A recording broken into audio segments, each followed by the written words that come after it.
Hey everyone, it's Maribel Blue with a new Pathetically Unfiltered, and we are going to talk about the Epstein files and the uncovering of all of these emails. I'm going to play a clip of Katie Couric's interview with Adam Kersinger, but before we get started, if you are new to this channel, welcome. Please do consider subscribing. And if you are not new, welcome back. Be sure to hit that bell notification so that you will get notified when I upload a new video. Let's get into it. Let me just say this has been a crazy past couple of days with all of these emails being unearthed. Everyone is talking about it on social media, but I'm going to tell you something right now.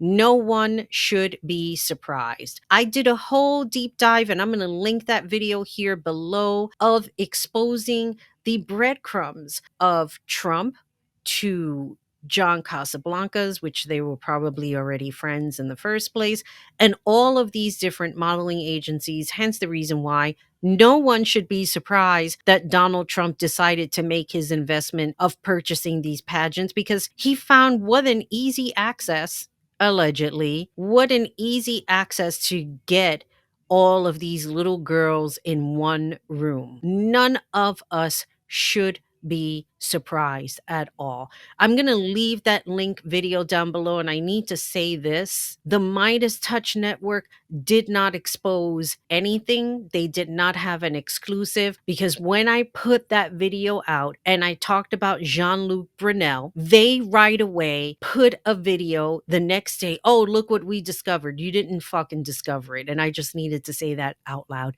Thank you very much. Let's play this video with Katie Couric. Because in the end, the only victims who get buried by partisan convenience are the children, and the only side worth standing on is the side of the vulnerable. Do you feel like there will still be those who still use the he hates them, so I'll back him anyway? Who's them? I Who think wrote that this? them.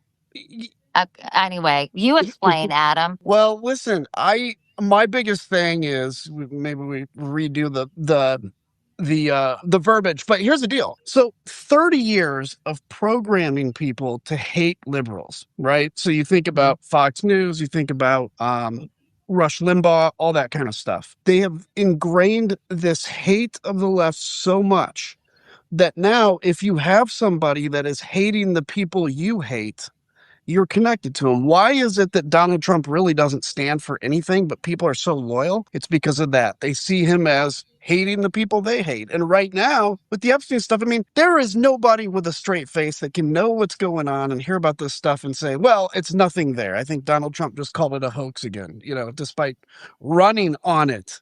And why do people love it? Because Donald Trump has taken off the left, and that's what it comes down to. And I just need to say this: how, like, when we were growing up, I think everybody remembers. Remember, like, your junior high school days and your high school days, you hang out in those little cliques. And if your friend couldn't stand somebody, you immediately couldn't stand them by osmosis. You were going to be loyal to your friend. So this is like the same thing on a bigger scale. The unfortunate thing is these people are reacting on their hate. They're hating a group of people who, in essence, is still trying to help them at the end of the day. With all of this madness going on, with the SNAP benefit disruption, people are still feeding the same people who hate them. Because this isn't about, I hate you, so you deserve to starve, because then we wouldn't be different from the man in the White House.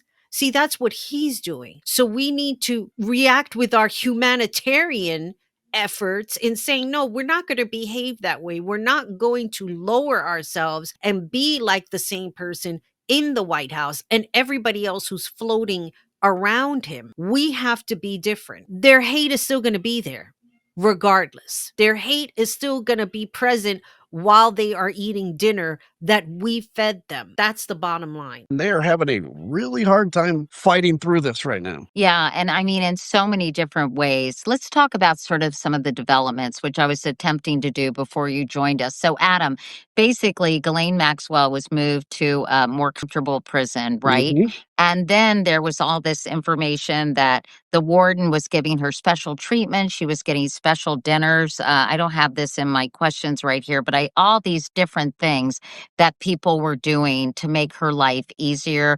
They were letting her visitors come and be in a different section, providing them with snacks and all this other stuff. And once again, there are women who came forward where MAGAs are saying, are they telling the truth? Where is the evidence? We don't know. These are paid leftists. Really?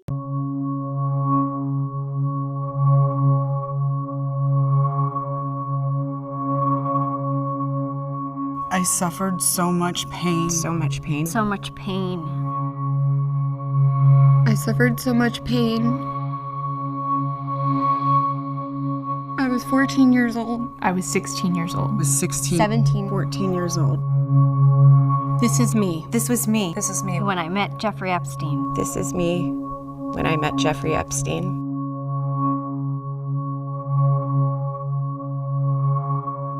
There are about 1,000 of us.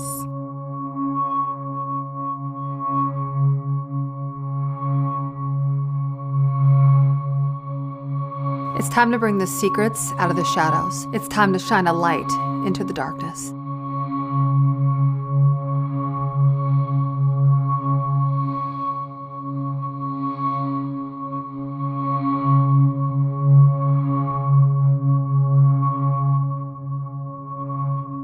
I'm going to play something that's rather disturbing.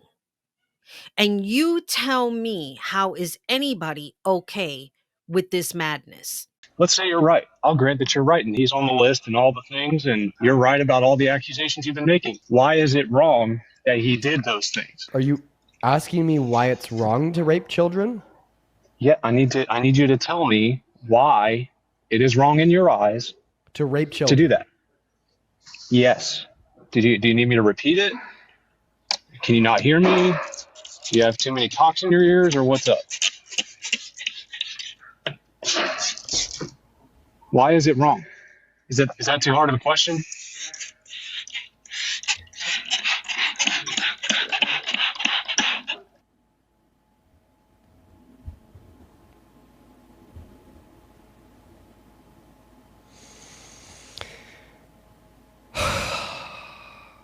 It's happening. It's actually happening. Why don't you actually answer the question? It's actually happening. No, because I asked the question. Why are you? I didn't think this one would happen. You know, we see it often. They'll say that something's wrong, and then Trump will do it, and then they'll defend it. Did that with J6. Did that with the J6 pardons. Did that with the Medicaid cuts. Did that with the SNAP cuts. Just didn't think they'd do it with child rape. Obfuscating. Just get to the fucking point, bro. I just didn't think they'd do it with child rape. And now we're seriously at that point where Trump's supporters are now saying that it's not wrong to rape children and asking why it is wrong to rape children.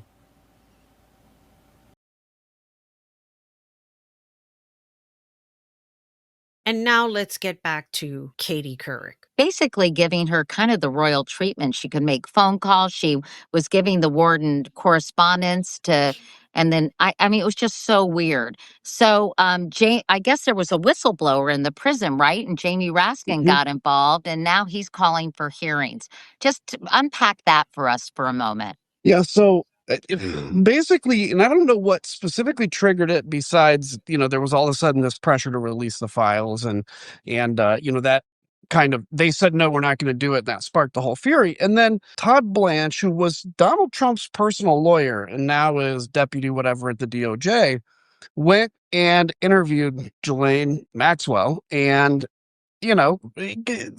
claims, I think they put out some version of a transcript and claims he was just going there because he wants to know more about what's going on in the Epstein case. Anyway, after he speaks with her, she gets sent to this really nice prison. I mean, really nice. I doubt you and I would want to go, but if you have to go to prison, it'd be a place to go. She's getting, in essence, concierge service. And there's only one reason. And there's all this rumor that, and then this is what one of the whistleblowers had said, is she's fully expecting a commutation, so to have her sentence ended. Now, the question is why? I mean, let's think about who Ghislaine Maxwell is. She isn't just, like the executive assistant to Epstein. She didn't just like make the meetings happen and coordinate everything. She herself was involved sometimes in the She abuse. participated. Correct. She was engaged in these sexual acts with girls, with young Correct. girls. Yep. She is a child rapist. Let's call it Yeah. what it is. Adam Kersinger told no lies in that little piece that I shared with you. That's what she is. And the problem with what's happening today is that we are not calling it out enough. Just recently, Megan Kelly downplayed a conversation that she claimed that she was having with somebody, how they liked women on a younger side, but they weren't a child. Someone explained that to me. He was into the barely legal type. Like he liked 15-year-old girls. And I realize this is disgusting. I'm definitely not trying to make an excuse for this. I'm just giving you facts. That he wasn't into like 8-year-olds. The backlash is fierce. Hashtag I was 15 is now trending on social media, with some posting photos of themselves at that age. 15 isn't barely legal, it's illegal, goes one post. You're defending a pedophile, says another. I cannot express enough. I mean, I'm not going to go through the emails. Everybody has access to the emails. You can read it for yourself. As a matter of fact, I recommend watching the Legal Ego channel. They break it down with the whole legalities of it, of those emails, what Jeffrey Epstein meant at the time when he was having conversations with Ghislaine Maxwell. Here is the problem. We need to be louder in calling these people out.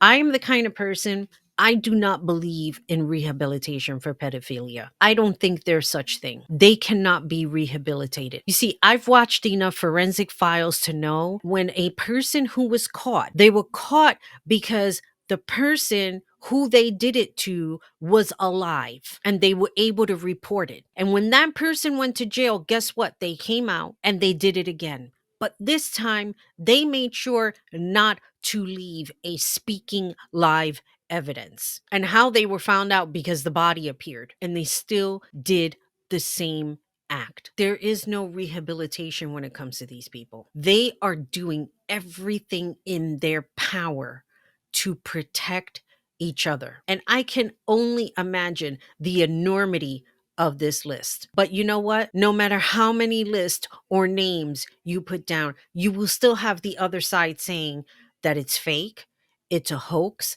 that's not evidence. These women who've had this horrible experience as children, as little girls into early teenage years, they're still saying their stories don't account for anything and not to be taken seriously. How absolutely disgusting is that? We still live in a day and age where women's voices, their horror stories, are not taken into account. And you have somebody like Megan Kelly who's saying, oh, you know what? I know somebody who dates girls on a younger side, but they're not that young.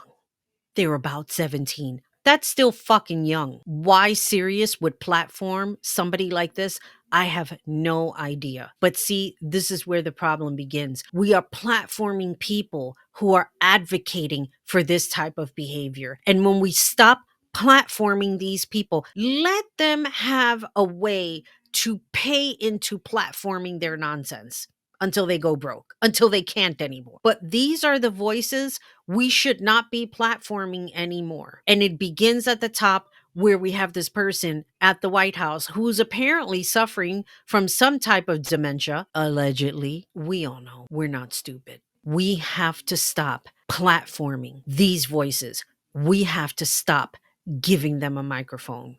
Let them be in their own world, but we should not be sharing the same platform as them. Let me know your thoughts in the comments below. And as always, remember, be good to yourself, be good to each other, and most importantly, take care of you. Bye, everybody.